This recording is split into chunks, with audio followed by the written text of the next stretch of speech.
Hello, everyone, and welcome back to the Football Outsiders Fantasy Show. I'm your host, Scott Spratt, joined as I am every Tuesday by Derrik Klassen, scouting expert of Football Outsiders. Derrik, sounds like you may be playing a bit hurt today, but it's the crunch time of the season. Teams are making their final playoff pushes. In the fantasy world, it's fantasy championship week for most teams. So congratulations if you're still in the mix. I assume you probably are if you're still watching us at this point, but we really appreciate it that you do. And because of that, we've got the week 17 waiver wire to hit on, but we're going to only hit on a couple of guys, really, maybe four. There's a more extensive list up on my article on Football Outsiders, but we're going to devote the bulk of today's show for the fourth of our four-part series, doing a dynasty draft of the top 10, this time wide receivers under 26 years old. And I have to say, Derrik, that's been about as exciting and interesting to me as doing the running backs a few weeks ago. But before we get into the waiver wire, how's it going, man? You doing okay? I'm losing to the weather to winter a little bit. I'm losing this battle, but it's not too bad. We can play. We can get through it. Okay, good to hear it. One other thing to mention before we get into the waiver options is that FO Plus is on sale for 99 cents a week for annual subscriptions right now. It's a limited time offer to get our stats analysis, fantasy, and betting info. So check that out at footballoutsiders.com/subscribe or follow the link in the description of the show. Okay, waiver wire time for week 17. Let's start this off with Jeff Wilson, running back for the 49ers. People that watch us every week know we've talked about him a few times before, but probably because it's the fantasy playoffs and there are just fewer teams in the mix at this point, his roster percentages haven't really gotten up that high. It's at 62 and 70%. So players in their title games may be able to grab him. I think that still may make some sense because Elijah Mitchell, last I checked, still hasn't practiced since he injured his knee again back in week 13, I think. But interestingly, they get the 10-day rest coming off the Thursday night game. So we don't really know whether Mitchell's going to play. But if not, Wilson seems like a very safe bet, having taken 63% of the carries for the team since week 14. That's ninth highest among all running backs.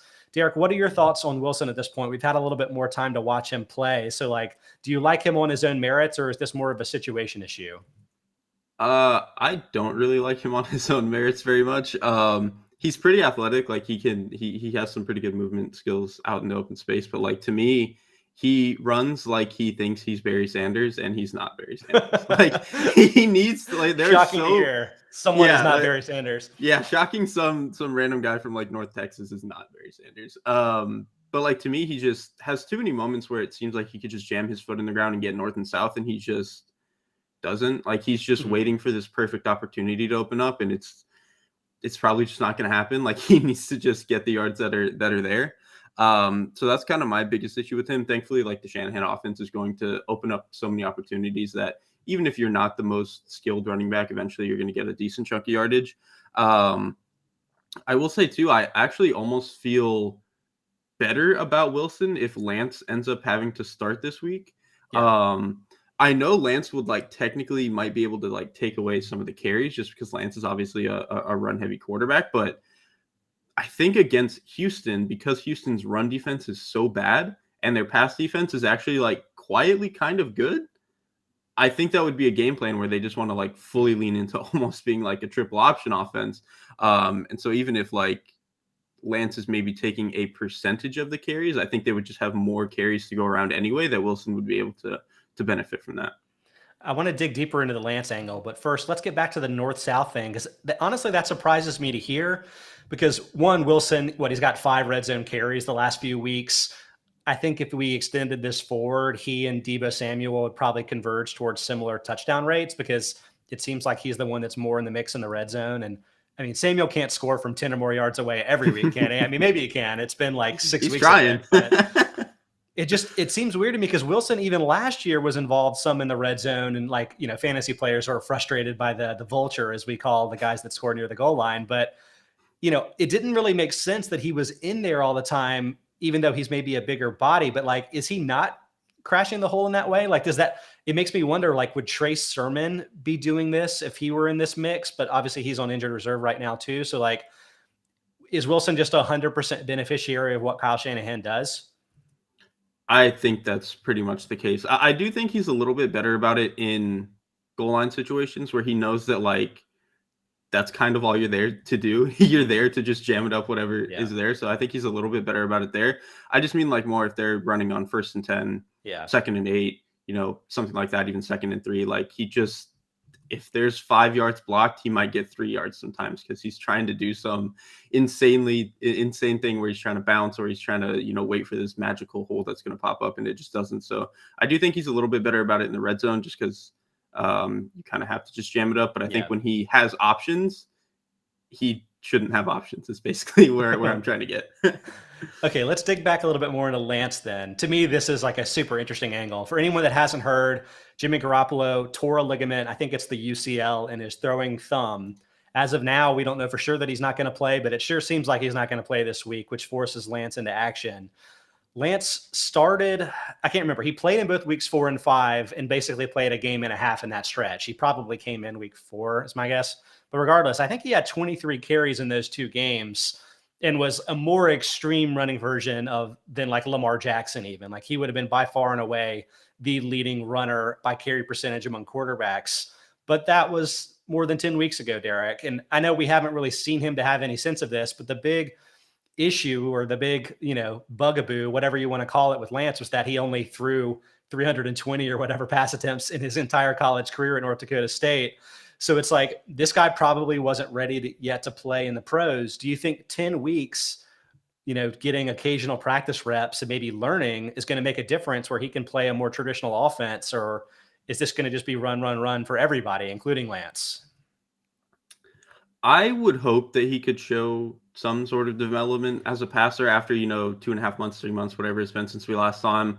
But I'm still pretty steadfast in the idea that like he was probably never going to be ready this year, which is fine because like you mentioned, he only threw like 320 passes. He was basically a 1-year starter. He came into the league very, very young, especially for a quarterback. So I think this year he probably just was never going to look as ready as he needed to be to run like the offense that I think he's going to be able to run by year 2, year 3. So I would still expect a pretty run heavy offense, both by design and both by him just scrambling. I actually do think, he's done a good job of pulling the ball and just scrambling instead of forcing bad errors. So we'll see, but I think it's generally still going to be a pretty run heavy approach. So, I mean, this is a bit of a sidetrack question, and I'm betting people that are in their fantasy championship games maybe not presented with this issue or not. But apart from the running backs, like, would you start Lance? Like, if you were starting between him or Taysom Hill, 2 players that may be kind of similar in nature, assuming that Hill comes back from COVID for this week, is there any chance you'd start Lance? Honestly, maybe just because, like I mentioned, this Houston run defense is very not good. They have figured out how to defend the pass a little bit. They've gotten away from some of their super basic cover 2 stuff that they were doing earlier in the year. They've gotten some really good play out of some of their younger guys, but that run defense is still not good. They just don't have dudes up front. They traded away their best run defending linebacker. So I actually think it's probably not a bad situation to start Lance if that's, again, I don't know how many people in their championship are this dire for quarterback play. Probably but not. If you are, it's not a bad option against this particular defense. Is the Texans' run defense as bad as the Chargers' run defense that they just played last week? And Rex Burkhead lit them up. Not quite, but it's not very far away. Rex was in a lot of like waiver lists that I saw for week 17, and I resisted the urge personally. I was like, I just think that was 100% Chargers. And It's you got to figure the 49ers, you got to figure are going to take care of business this week. And the Texans aren't going to have those opportunities, but whatever. We're definitely way off track. So let's get back to our second waiver option for week 17. This one may be a little bit more realistic. Darrel Williams, running back for the Kansas City Chiefs. His roster rates aren't dramatically lower at 61 and 60% in ESPN and Yahoo than Wilson's were, but there is kind of a newness to this, whereas Wilson has had the job for a few weeks. So I think you may still be able to grab him going forward. The reason this is relevant is because Clyde Edwards-Helaire, he injured his collarbone, and while x-rays suggest he didn't break it, it seems like he's very likely to miss at least this week. Maybe they may hold him out for the real playoffs, not the fantasy playoffs. Weird that Andy Reid isn't prioritizing our fantasy title games, but whatever. So, Derek, what are your thoughts on Darrel Williams? Honestly, I think his roster rates reflect that he's had a little bit of fantasy intrigue even as part of a committee so far this season. I think both because he catches some passes and because he gets more work along the goal lines than even Edwards-Helaire does. But what are your thoughts on him as maybe in a more feature role in the short term?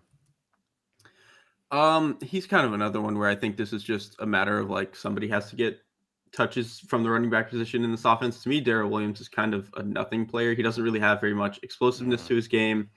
his vision is okay. His balance is okay. Like the way that he can just, if they run some of their more basic concepts, he can just jam it up. And if they block 4, he can get 4. He's that kind of runner to me. What I will say is that what you mentioned with, him in the passing game, I actually think he does a decent job there. I would say that a big part of it is kind of just how defenses play Kansas City, where, especially for the first, 2.5 months of the season, Kansas City was very unwilling to just take the checkdowns. They were constantly looking for home runs. They were constantly looking to like brute force their way through these, 2 deep coverages.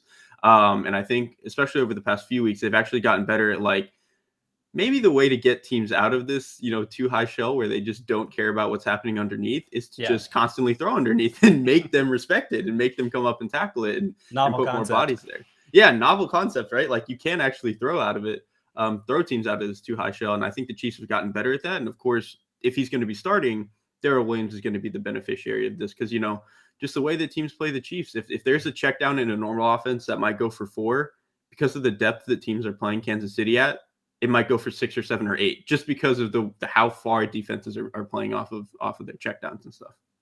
I think there's interesting angles here related both to what could still be a workload split with Derek Gore and with the Bengals matchup for week 17. So last week, Edwards-Helaire went out after 30% of snaps. So we had a pretty full game to judge, and Williams took 42% and Gore took 28% of the snaps. But the Chiefs just absolutely crushed the Steelers. It was like a 30-point margin of victory headed that way, maybe until a garbage time score or so. But like, I feel like in a more normal game script, Williams would probably play significantly more than Derek Gore than even that split would suggest. But have you seen anything from Gore this season? He's popped up a couple of times with some interesting work, but I always assume in a situation like that, the Chiefs offense is driving that success.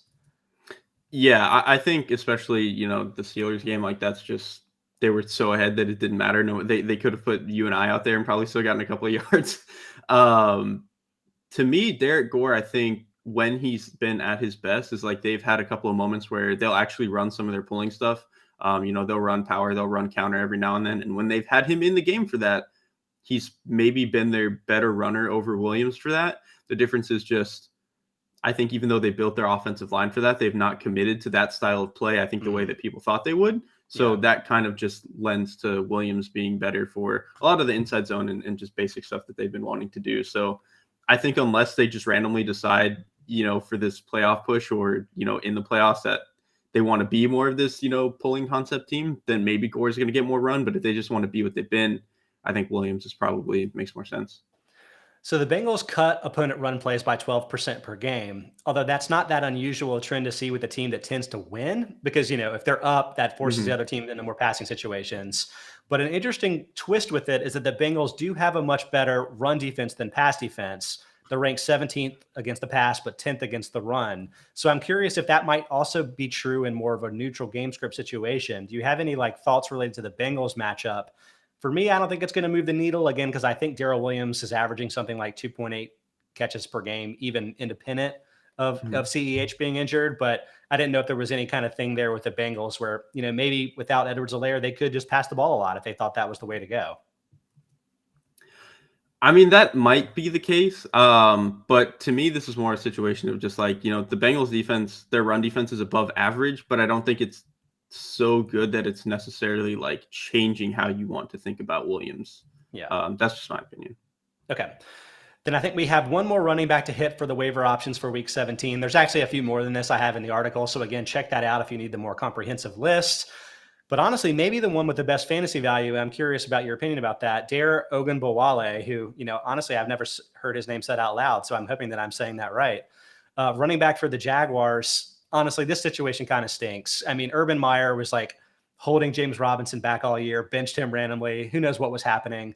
He finally gets free of the head coach, and then he immediately tears his Achilles, which, one, that stinks because I'm sure that's a very painful injury, and it's a longer recovery time more frequently than the ACL tear. Maybe even 2 years before you're back to normal, and coming so late in the year, I feel like 2022 is out of the picture at this point. Maybe I'm wrong, but he's obviously done for the year. Carlos Hyde already on injured reserve. The team is out of backs, and Ogunbowale ended up playing 82% of snaps because Robinson went down early last week, had 17 carries, scored a touchdown, 2 catches for 15 yards, had 4 targets. Has been a guy that's been involved in the passing game as more of a receiving back, which makes sense given his size. But like, what are your thoughts on Ogunbowale? Like, I feel like by default, he's going to have to get a lot of run here for the Jaguars, but is he somebody you're going to trust in this spot in a fantasy title game when the workload may be there, but we just haven't really ever seen him in that featured role except maybe last week? I would rather not have to lean on him. I actually don't think he's like a terrible player. At least what I watched of this last week, he actually did a pretty decent. He's kind of like the opposite of the things that I have with Jeff Wilson, where like Ogunbowale actually, I think to me does a pretty good job of just getting north south. Like, if they block 4, he's going to get 4. I think he's able to just jam his foot in the ground, and just kind of get in there. The problem is he doesn't really have like impressive acceleration, or power, in my opinion. He knows what he needs to be doing, and he just doesn't have like any of the physical tools to really get there. And I think, in space, he's not particularly explosive, and he's not really going to rip off very many insane plays. So to me, he's kind of just, you're banking that the Jaguars are going to either run the ball a ton early or stay in the game where they can keep running the ball. And I think the first one is possible. I don't think the second one is possible. I just don't think this team can keep up in games anymore. Not that they ever really did. Well, fair, but like definitely not. Week 17, they're playing the Patriots, who coming off that loss, it's a tough spot. The Patriots are 6th in run defense DVOA. They cut rushing touchdowns per attempt by 61%. Pretty common for a really good defense overall. Honestly, I feel like having a good pass defense is a better way to cut rushing touchdowns than anything. But the Patriots have a really good pass defense, so like it all adds up to a really tough spot. The reason I think you'd consider it is that here's the rest of the Jaguars running back depth chart without their main 2 guys there. You have Nathan Cantrell. He played 1 snap last week. That was the 2nd snap of his career. Been in the NFL for 2 years. I don't know if there's anything there. Raquel Armstead, he hasn't played since 2019. He's really the guy more than anyone else. He got COVID early in 2020, and then it like spiraled into major health issues from there, something that you don't necessarily expect from an athlete in this spot, but I think just goes to show you how serious situation. I think he developed microcarditis. I don't even know what that is. Sounds really scary. Obviously hasn't played. He did make it back active last week, but was like primarily as a special teams player. So maybe he'll get in the mix. I think the team also claimed Mekhi Sargent, who the Rams put on waivers after getting Cam Akers, Buddy Howell, and Jake Funk back. Kind of not a great crew there either. But like the point is the Jaguars just don't really have other options. So it does seem like Dare is going to probably get a good run in this game. Honestly, like if anything, I'd love to see them run some of their wide receivers in the backfield this week. Tavon Austin, I think, got 3 carries last week and is like, an interesting horizontal stretcher. And then if Laviska Shenault, so he I think had COVID last week and so missed the game, but hopefully he'll be back this week. I was looking at this before the show, but he has the 2nd highest avoided tackle rate among wide receivers after their catch the last 2 years. It's like Deebo is kind of on an island by himself up top. Then Shenault is 2nd, and then there's nobody near him either. And I'm like, guys, this seems like the guy that should be copying the Deebo Samuel game plan that Kyle Shanahan's using right now. Do you feel that way too? Do you think the Jaguars have the ability to even do that with the coaching turmoil and everything else going on there? This late in the season, probably not. But I think generally that's how you should be using Shenault. And like the difference to me is like Deebo does that because he can. Like he can also be a great receiver, but he can do some of this stuff from the backfield. To me, with Shenault, it's more like he needs to be doing this because he can't be a real receiver right now. At least not in my opinion. He's an okay slot, but he can't play outside at all. His only real value as a receiver right now is yards after the catch. Well, if his only value is yards after the catch, just get the ball in his hands and put him at running back, put him on more jet stuff, whatever it takes to just get him the ball early. Because like you mentioned, for all my gripes I have with him, once he has the ball, he is very tough to tackle. I mean, he brings a lot of weight behind his pads. He's a very strong runner, and he's pretty quick in short areas. At least as a ball carrier, I don't think he's very technical as a route runner to use his quickness, but he's really good with the ball in his hands. So hopefully that's something next year that they can explore better. Don't know who the coaching staff's going to be, but I think this year it's probably a little bit too late. Yeah. I think you're probably right. I think it's pretty hard to imagine Dare not getting at least 15 touches, even if this is a Patriots blowout. So like in that sense, maybe he's going to have some fantasy value. I'm working on the projections for the week today as I usually do. So we'll check that out and see if he ends up as like a mid-tier flex option. I think that's probably where he's going to end up, but we'll see. I mean, there's not that many guys getting 15 touches a game right now. So even if the workload is like scary against the Patriots, maybe it's enough. All right, one more waiver guy. I lied. There's another running back, Justin Jackson, running back for the Los Angeles Chargers. I don't even think this is necessarily FAB relevant for this week. Austin Eckler is already off of COVID list. So, I think he's probably going to be back to kind of usual this week. But I do think it was really interesting last week how Jackson got so much work, 11 carries for 64 yards, 2 touchdowns, 8 catches for 98 yards on 9 targets. So pretty cool. I just thought it might be good to get your opinion about Jackson, the player. This may be another situation where Justin Herbert in the passing game is so good, kind of like the Chiefs, that anybody could work in this spot. But is Jackson maybe a good player too?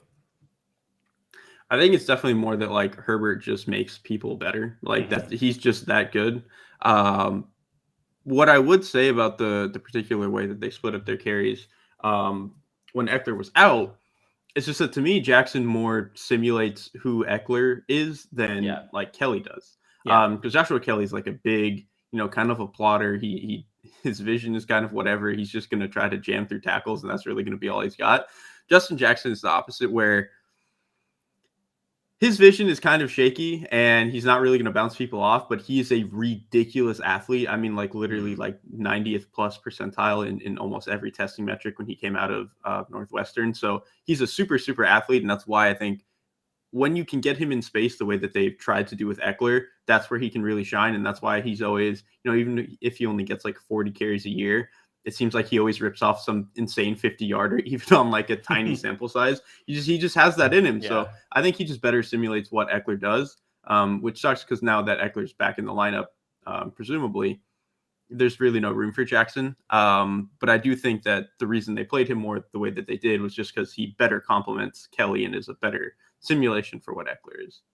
Yeah, I mean, I definitely think it's interesting. The other player that conceivably could have been in this mix is the rookie Larry Roundtree. I'm trying to remember, was he a 6th-round pick? I think he was a little bit too late to pique my interests from even a Dynasty League perspective. And the fact that he has been inactive so much this season, even behind Kelly, I feel like it's not a promising sign for his involvement in the future. You feel that way too? Yeah, I mean, so like with like Darrel Williams, I've talked about being like a nothing player, but he at least like kind of crosses the baseline for like vision and balance and stuff. Like Larry Roundtree to me is like really, I just don't know what his calling card is supposed to be as an NFL back. Yeah, so I mean, honestly, I guess we're just going to hope that the main guys here can just stay healthy going forward. I mean, overall, it's been a really great, healthy season for Eckler, really for the first time. And so you hate that he's getting COVID. I mean, obviously you hate that for anybody, but not great timing for fantasy players for sure. Okay, that wraps up the waiver wire portion of the show. We're going to get into the Dynasty draft shortly, but I'll mention too, and I always forget to say this, is that we're live Monday through Friday at 1 to 2 p.m. Eastern time on Facebook, Twitter, Twitch, and what else? Twitter, Facebook, I don't know, YouTube. YouTube is the one that we're on. And so it's a great way to get in there, chat, and ask us questions. We have a couple questions right now. Why don't we go ahead and hit them? There's some like start sit type questions and stuff. James Martin, so he has Ayuk, T. Higgins, I'm assuming Amon-Ra as opposed to Equinemius, St. Brown, Elijah Moore, Brandon Cooks, Kareem Hunt, and Van Jefferson. Needs 3 to start.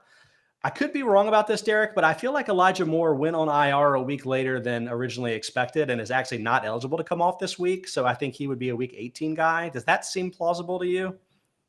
I don't actually remember. I can't say I've been as privy to the Jets IR as I maybe should be. I mean, really slacking on your duties as a scout. So I could be wrong about this, James, and I apologize if I am, but I don't think Moore's playing this week. I think he's playing next week. I also am not really sure Kareem Hunt is playing this week. He had COVID last week and is off the COVID list, but he was dealing with another injury anyway and maybe a week away. So I'm not sure you're going to have those two as options.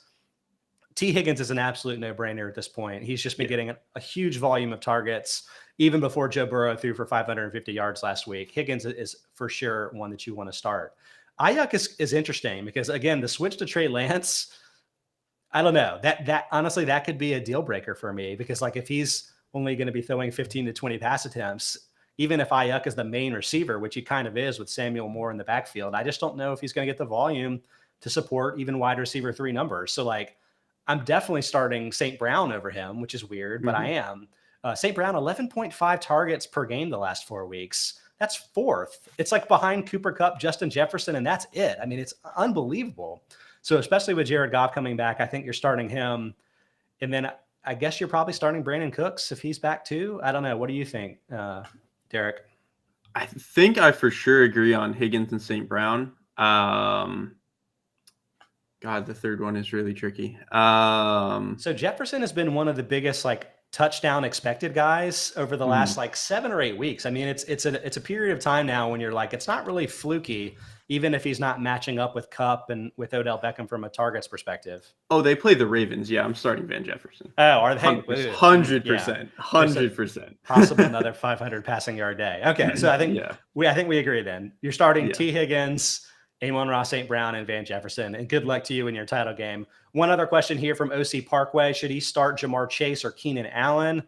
I mean, how can you not start both? Like, what is going on here? Your team must be totally loaded. What kind of league Incredible. are you in? But I know for me, it's Keenan Allen. I trust him more. I feel like his targets don't ebb and flow the way Chase's do. So even if he probably doesn't have the 200-yard, 2-touchdown day in the cards the way that Chase could every now and then, but it's always a huge surprise to me when Allen doesn't have like 8 catches.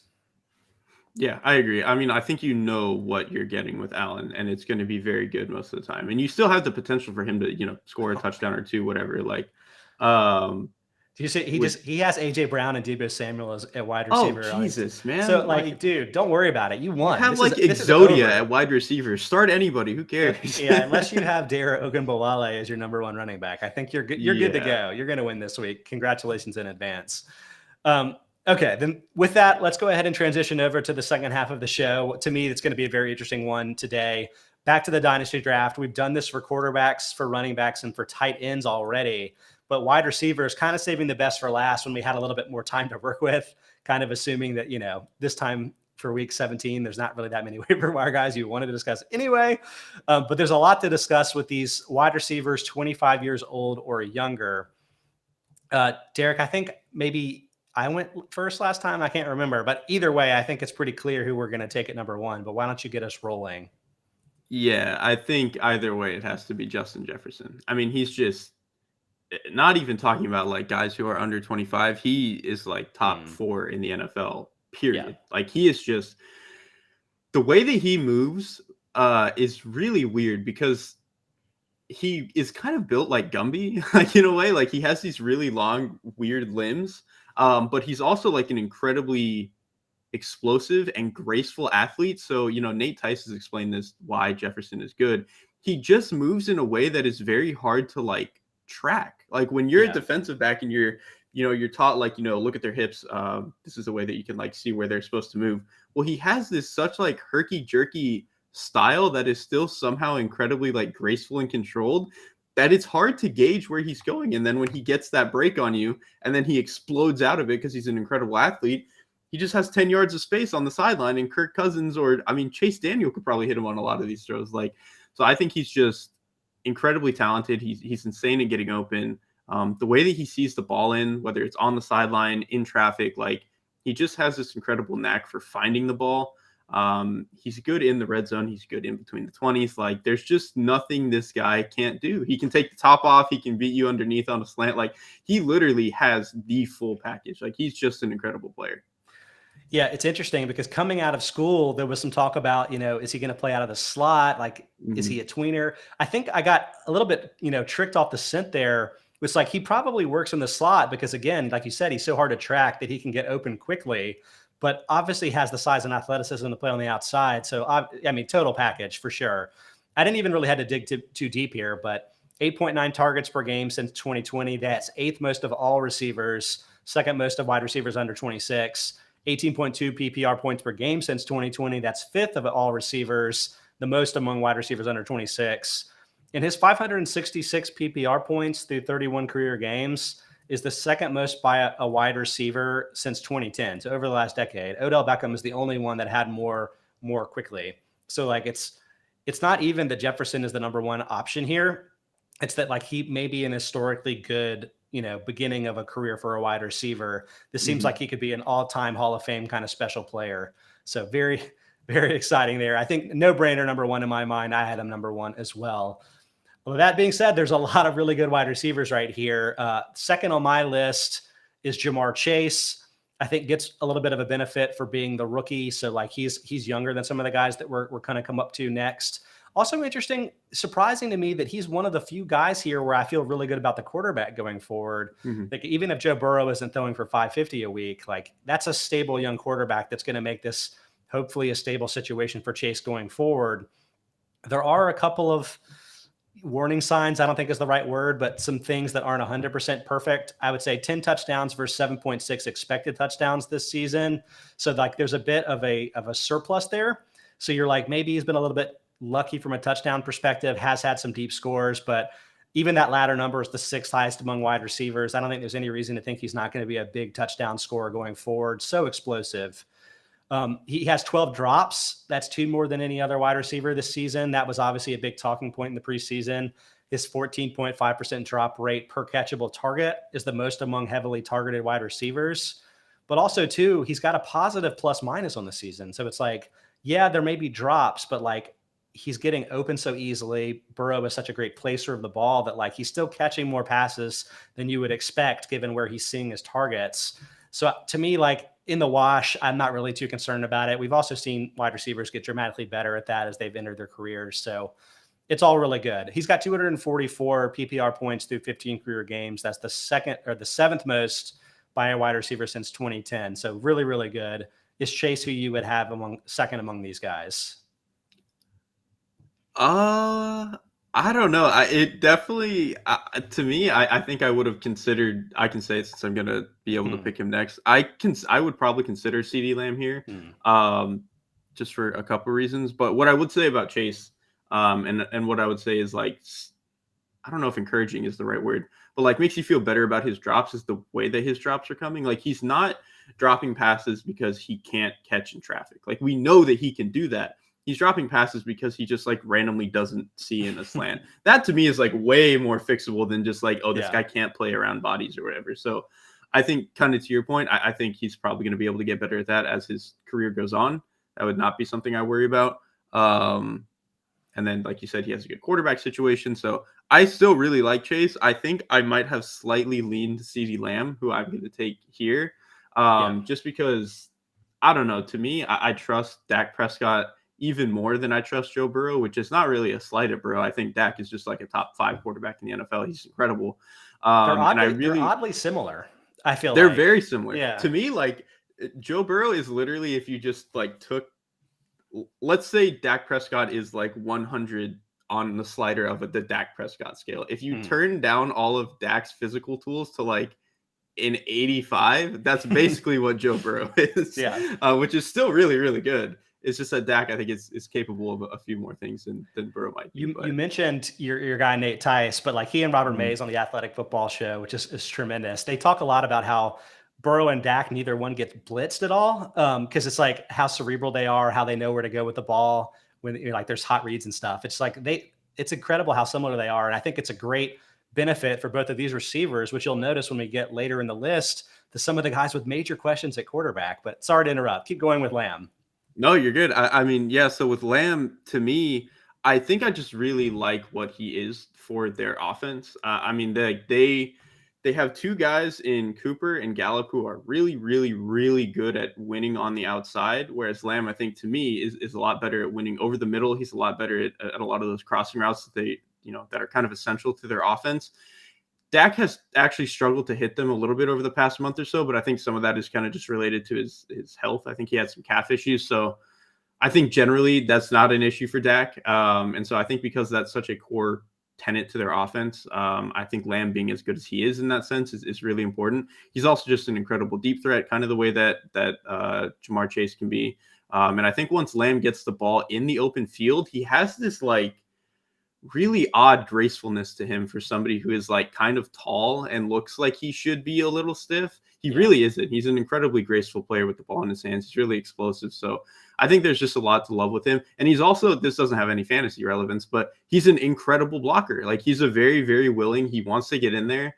And he really helps out for a lot of the run concept stuff that they do. So that to me kind of signals that he's a guy who, really grinds, and he's really willing to put in the work to consistently be better, which I think if you're looking for a young player to, build your dynasty team on, that to me is pretty encouraging. So I had Lamb third as well. Part of that is the youth. Part of it is that he's only missed one game so far out of 31 possible games in his career. He had a concussion earlier this year, but durability is going to start really mattering when we talk about some of the next guys coming up that have been fairly productive too. It's interesting how I actually struggled to find metrics that highlighted him as one of the best receivers at something that he does. The one that I found was that he's got a 24.3% of his catches have gone for 20 or more yards since 2020. And so that's fifth best among wide receivers with 100 or more catches. It's up there just behind Samuel and Justin Jefferson among the under 26 guys. So that may be getting a little bit of what you're talking about, the gracefulness in the open field. And he's obviously the broader skill set kind of plays to that. But I wonder too, if that could also be a Dak Prescott stat to a certain extent. But I don't know. I was surprised that he wasn't popping more from a statistical perspective, but I'm wondering what's going to happen if down the line, 2 or 3 years from now, he's clearly the featured guy in this offense when Amari Cooper's a little bit older, or a guy that's been dealing with injuries. Michael Gallup, I think, is a free agent this offseason. So this offense may go more and more toward Lamb. And, I think there's exciting enough physical tools to this where it could get very, very exciting in the future. I'm going to interject that Useful was first in the YouTube chat. He has, what? You wouldn't take Jalen Reagor over Justin Jefferson? Which, yeah, I'll say in hindsight, that's kind of a bad look. Derrik, what did you think about that at the time? Because I mentioned how Jefferson, it wasn't obvious to me that it was going to be this, especially with all the talk about maybe he was more of a slot guy than an outside guy at the NFL. Is this a thing where when you have so many good players within an offense, like with that 2019 LSU title team, it's it can be difficult to figure out who's responsible for the success that everybody's having?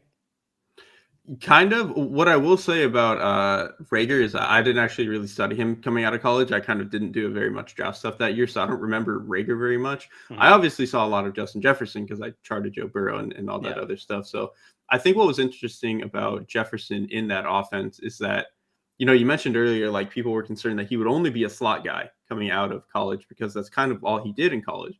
Well, the thing is, Jamar Chase is an outside receiver. The other guy that they had, Terrace Marshall, that's an outside receiver. Yeah. The other two guys, they don't have the same flexibility to play in the slot the way that Jefferson did. So they just kicked Jefferson inside and just kept him there. And then, when they wanted 3 receivers on the field, that was their best way to get there.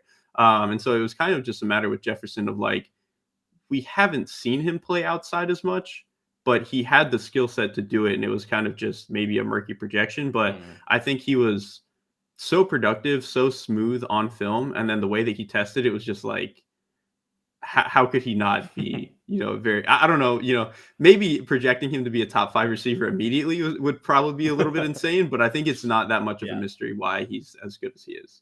It's always interesting when that sort of thing happens. I feel we talked about Rashad Bateman kind of in a similar way this year. Bateman not going to make my top 10 here, but I still think is a very intriguing prospect going forward. But it's a guy that just the total skill set wasn't highlighted in his college offense. And to me, that really kind of removes the ceiling and makes it really interesting to see what happens.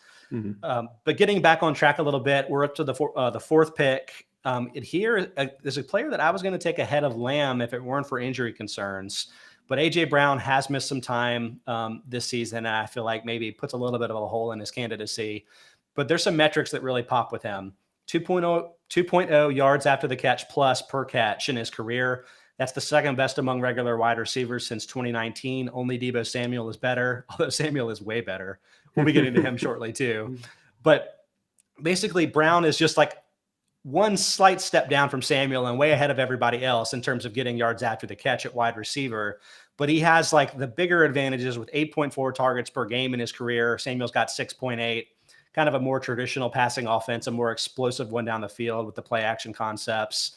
And Brown, I feel is a sustainable big time touchdown scorer. So 0.60 touchdowns per game since 2020.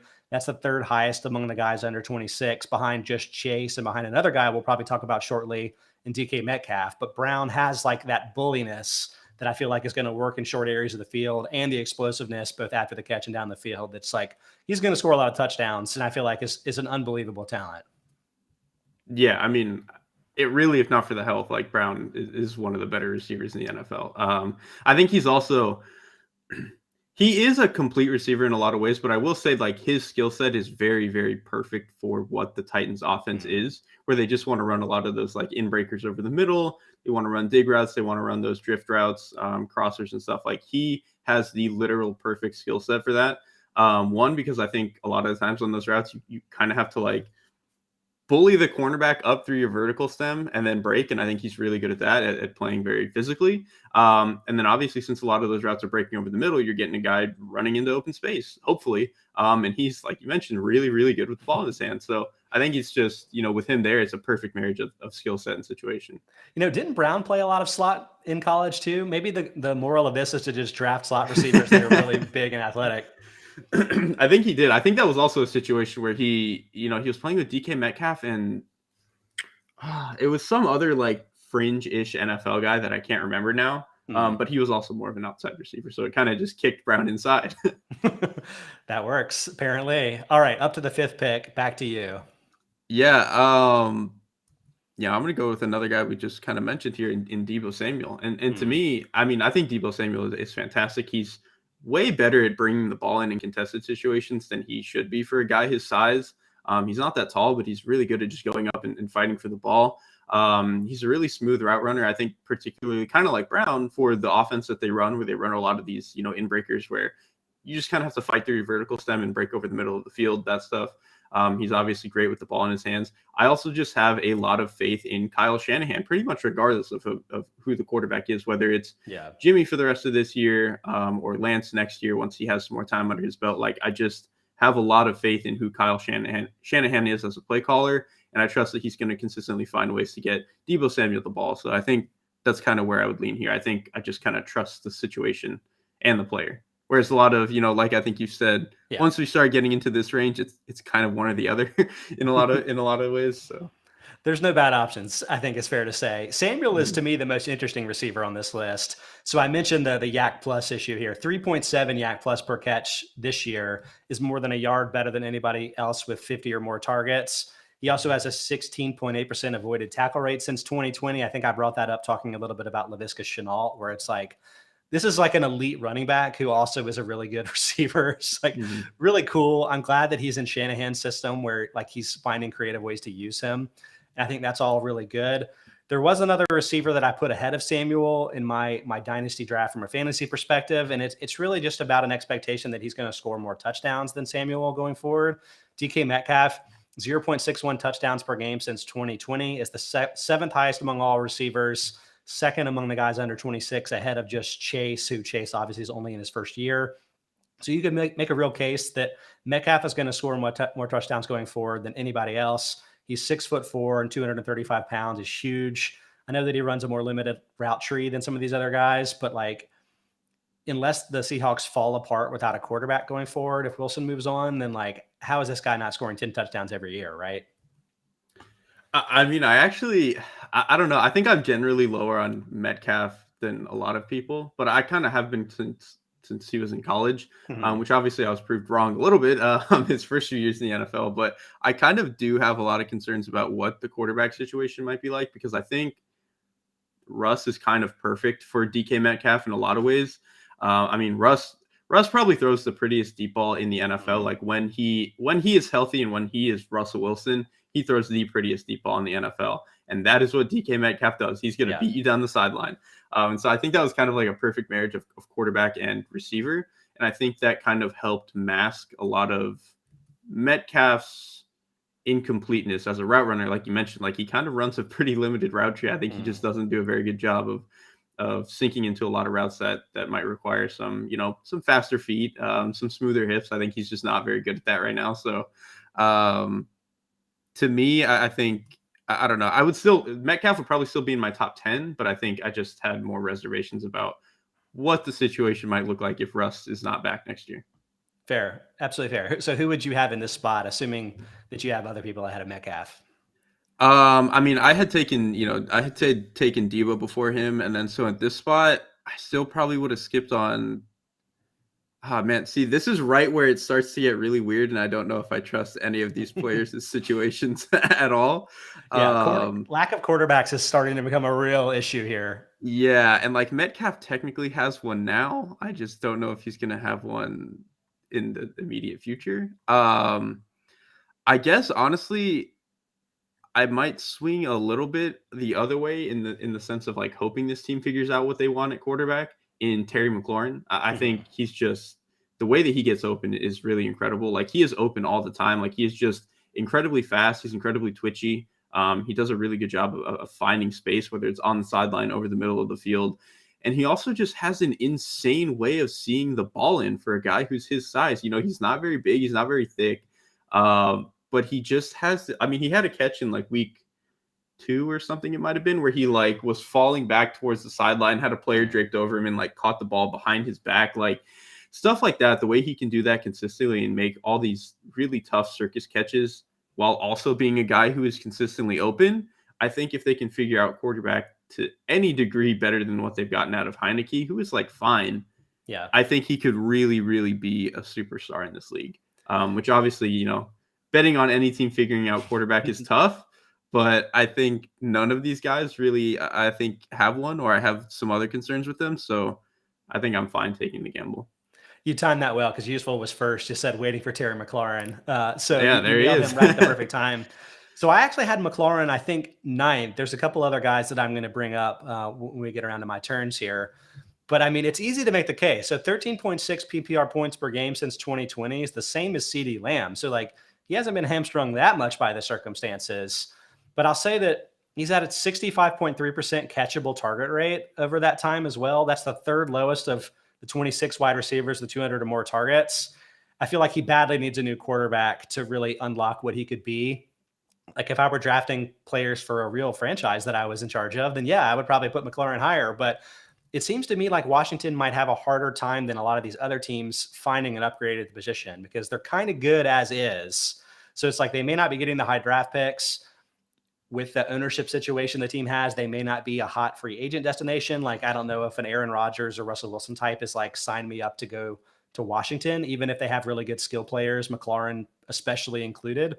So I don't know. I'm not sure it's going to be anytime soon that he really achieves his like peak fantasy, potential, but I'm hoping that I'm wrong in that respect because I feel like the chances that he could be really good are intriguing.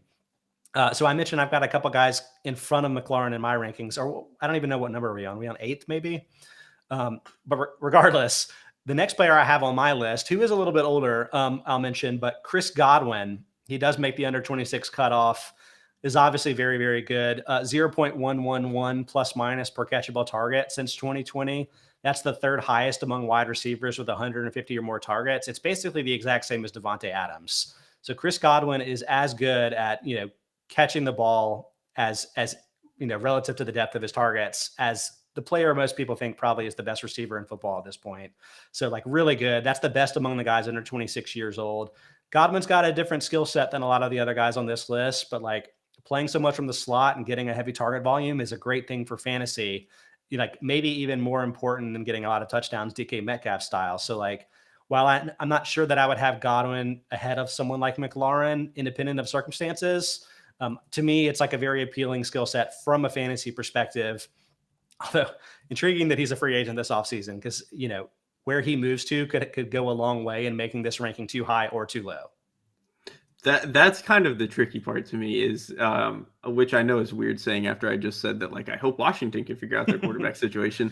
I Godwin think coming off of 2 years of Tom Brady, hard to imagine it gets a lot better, right? Exactly. That was kind of my thinking is that like with McLaurin, he's had not good quarterbacks this entire time, and we've seen him be very productive. So my assumption is that if they can get anything better, he's going to continue to be good. With Godwin, not that he's been like bad or anything. He's obviously been fantastic, but like it's not going to get better than this. Like this is what it is. And so you're kind of just hoping that he can either finds a way to stay in Tampa or it finds a similar-ish situation elsewhere.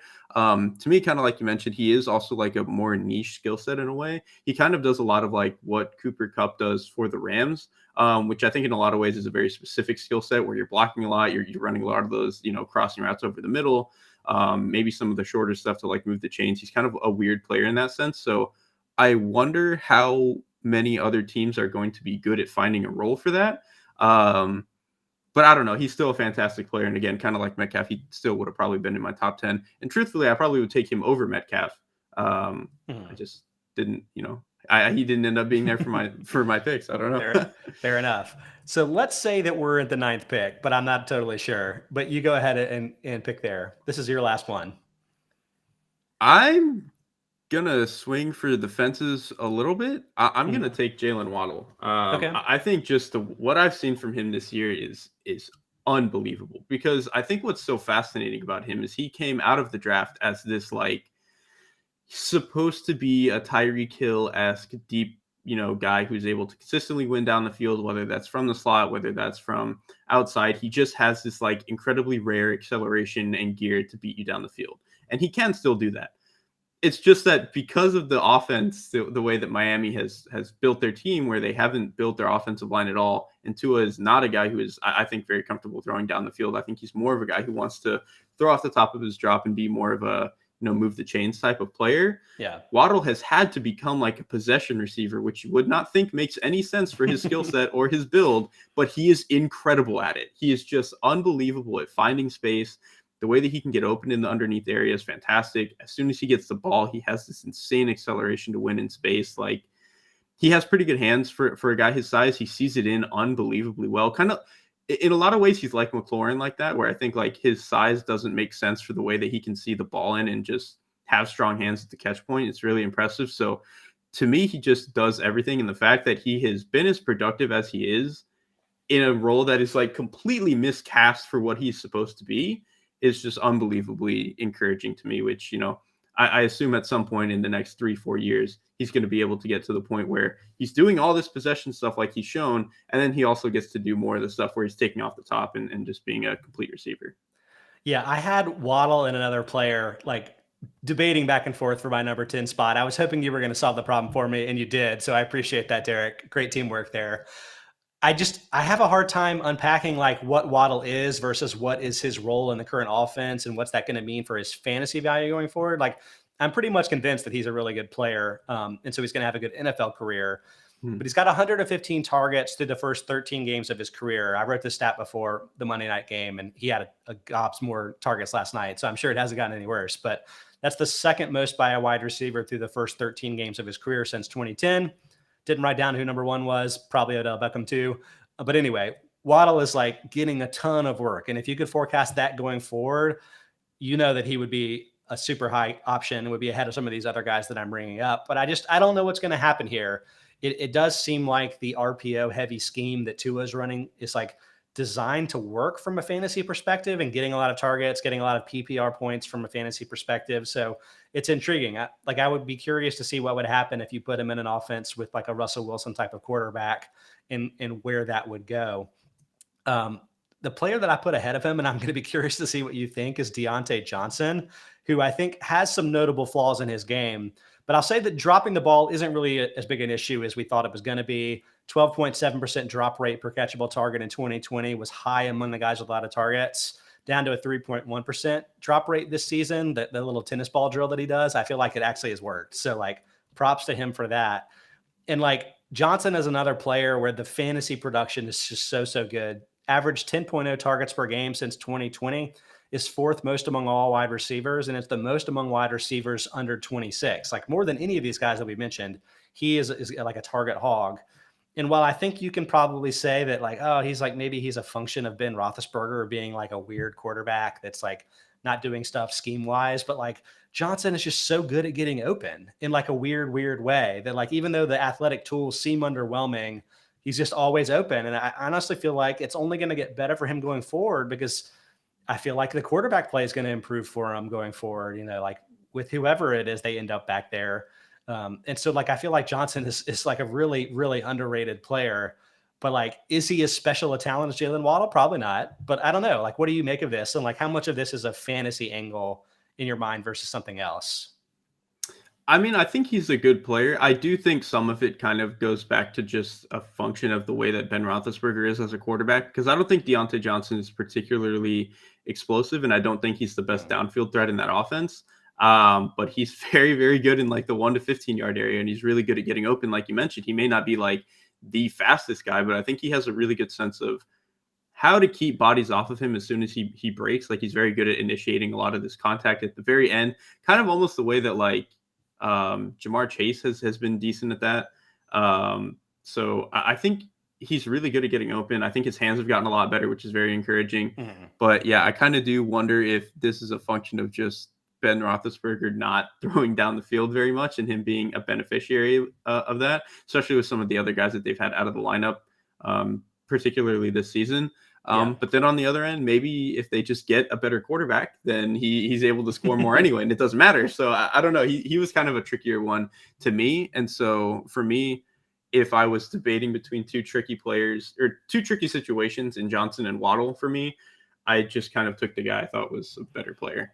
I think that's fair. It's going to be interesting to see what becomes of the Steelers. I mean, they have Juju Smith-Schuster still isn't 26 years old too. So like he was somebody that I at least considered if his career hadn't kind of like tailed off from a production standpoint, then like he could have easily been in this mix because he was up there with any of these guys after his rookie season. I think that hits the 10 number, but there are a lot of guys that we didn't discuss. Some ineligible guys, I'll probably mention them first. Calvin Ridley, Mike Williams, Hunter Renfrow, and Cortland Sutton are all 26. So none of them made the list. But guys that we could have picked and didn't, DJ Moore is the one that I mentioned next to Waddle that I thought was maybe a pick. He's still just 24 years old, even though he's been in the league forever. But he's got 479 targets since he entered the league in 2018, is the most among all of these guys under 26. To me, the issue has really been more the touchdown production, just 14 touchdowns in 61 career games. I think part of that's the fact that he's small. A lot more of it is the fact that like Cam Newton has been his quarterback for half of that time and is taking all the touchdowns near the goal line. Curious what would happen with him if he got a new quarterback, but like kind of the Washington comparison there too is when is it going to be that he gets a major upgrade at quarterback? It doesn't seem like it's going to be 2022 for sure. But he was in the mix. T. Higgins, we mentioned, has been getting tons of targets lately, has the great quarterback play with Burrow going forward. Michael Pittman, tons of volume this season. Devontae Smith, I think an interesting player that you picked Waddle over Smith. I think some would say that he's the better player, if not necessarily the better fantasy option. I almost picked Smith. That was kind of my other guy. I think Smith is more like refined. I think Waddle's just more explosive. Yeah. Then you've still got Jerry Jeudy, Marquise Brown, Chase Claypool, Brandon Ayuk, Elijah Moore, Amon-Ra St. Brown, maybe not in the mix, but 11.5 targets last 4 weeks, whatever. He's doing pretty good. Rashad Bateman, we mentioned him earlier, and then Juju Smith-Schuster as well. There's a lot of wide receiver talent in the league under 26 years old. And I feel like from a fantasy perspective, there's just tons of guys here. So I guess Smith is probably your other guy too, but was there anybody else on that list that feels like worthy of particular highlight for you? Yeah, like Smith was the big one. I almost took him over Waddle. I almost kind of considered T. Higgins too. T. Higgins is an incredible ball winner. And I think he's gotten better at understanding how to get open for a guy who's a little bit bigger and maybe not as quick and as athletic as some other guys. But I think he's gotten a lot better at understanding how to get open and how to make himself friendly to the quarterback. Which I think makes sense when you're finally in year two with a quarterback, especially one who is as smart as Joe Burrow. So I really like Higgins kind of in some ways for the same reason as Chase, just because we feel very, very good about the quarterback situation there. And I think I feel pretty good about the fact that they're not going to be able to draft or sign another guy who's better than Higgins, who's going to take targets away from him. I think he's a very good player. So I think those two, Smith and Higgins, were probably the closest to me considering drafting them. Well, that's going to wrap up our Dynasty draft segment from the last 4 weeks. I thought that was a lot of fun. Hope it helped people that are playing in more long-term type of fantasy leagues or prepping for their drafts for the 2022 season. I guess it's never too early to start, right? That's also going to wrap up all of our waiver wire shows for the 2021 NFL season. It's been really great having you as our constant Tuesday co-host, Derrik. Really appreciate it. We're not going to do any more shows, but we'll have plenty of great Football Outsiders shows for you going forward, live on YouTube, Twitter, Twitch, and Facebook. It'll be Monday, Wednesday, Thursday, and Friday, I think the rest of the way, including my fantasy shows, previewing the games in DFS on Fridays.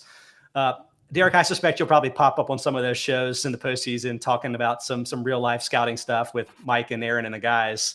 But until we get to that point, what do you have going on for all of our fans to keep up with your work? Yeah, I mean, first of all, thank you for having me on the show the whole year. It was a blast. I have never really done fantasy stuff very much, so I think it was nice to get a new angle in and do something new. So I had a lot of fun.